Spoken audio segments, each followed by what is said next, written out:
Dans cette vidéo, nous allons voir comment utiliser les cartes de programmation. Les cartes de programmation, ce sont celles-ci. Il y en a donc de différentes couleurs pour différents niveaux d'âge. Tout d'abord, nous posons le robot buggé avec une carte énergie en dessous de lui. Je rappelle que la carte énergie a différents repères qui serviront d'orientation lorsque le robot voudra tourner. La première carte que le robot peut piocher. Il s'agit d'une carte avance de 1. Pour la jouer, on la pose à côté de la carte robot buggé. On prend une carte énergie rouge que l'on pose devant le robot buggé et on avance son jeton d'une case.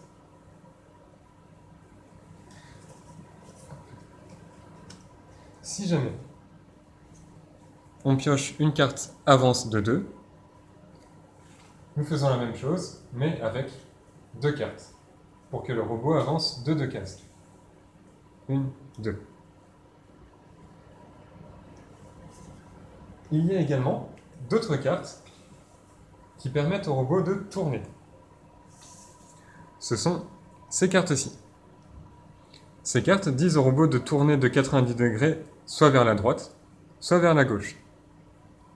Lorsqu'on en pioche une, nous la posons ici, et nous tournons le robot dans le sens de la flèche indiquée.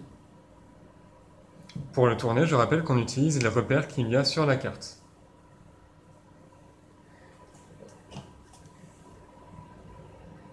Maintenant, il y a des cartes orange. Si jamais on pioche cette carte, c'est une carte qui dit au robot d'avancer, et pour savoir de combien il avance, nous allons lancer un dé. Le résultat du dé déterminera le nombre de cases. 2 cases. Donc, le robot va avancer de 2 cases. Une case, 2 cases, et il avance. La carte suivante.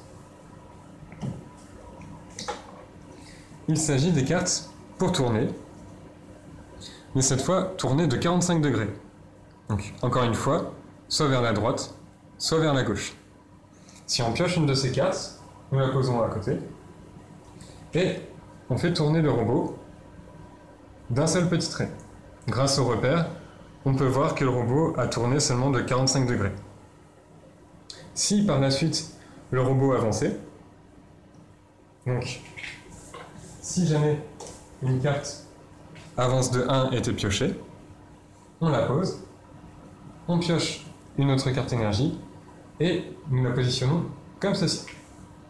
Et le robot avancera alors de 1. Maintenant, les cartes de programmation au dos vert. Il y a la carte laser. Cette carte permet au robot de tirer un laser devant lui, ce qui lui permet de toucher des cartes construction qu'il y a devant lui. Donc, par exemple, on pose la carte, on regarde à l'aide de n'importe quoi, un fil, une règle ou quoi que ce soit, s'il y a des cartes de construction devant lui. Si elles sont devant lui, on considère que le robot a touché les tuyaux et donc qu'il les a détruits. On enlève donc toutes les cartes et on pose des cartes erreurs sur les circuits. Cela veut dire que les joueurs ne pourront plus construire de sortie par là. Ils devront faire un autre chemin. Cette carte est spéciale, elle ne peut être utilisée que par le robot buggé, pas par les joueurs. Il y a également une autre carte qui ne peut pas être utilisée par les joueurs, c'est la carte clone. Si cette carte est piochée, on la pose et un nouveau robot buggé est créé. Donc, on prend un nouveau jeton qu'on lance sur le plateau de jeu. On pose ensuite une carte énergie en dessous. Et maintenant, il y a 2 robots sur le plateau.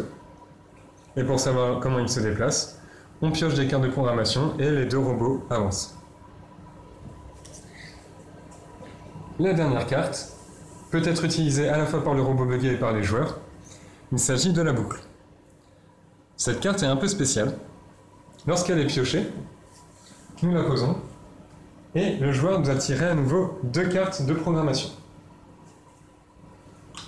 Par exemple, le joueur va piocher une carte avance de 2 et une carte tournée. Donc, une fois qu'il les a piochés, il les pose. Et le robot va les jouer, mais cette fois il va les jouer 2 fois. Par exemple, pour ce cas-ci, le robot va d'abord avancer de 2. 1, 2. Il va ensuite tourner de 90 degrés vers la droite. Puis, il va recommencer cette action une dernière fois. Il va à nouveau avancer de 2. 1, 2. Puis, il va à nouveau tourner de 90 degrés vers la droite. Et voilà, c'était la présentation des cartes de programmation.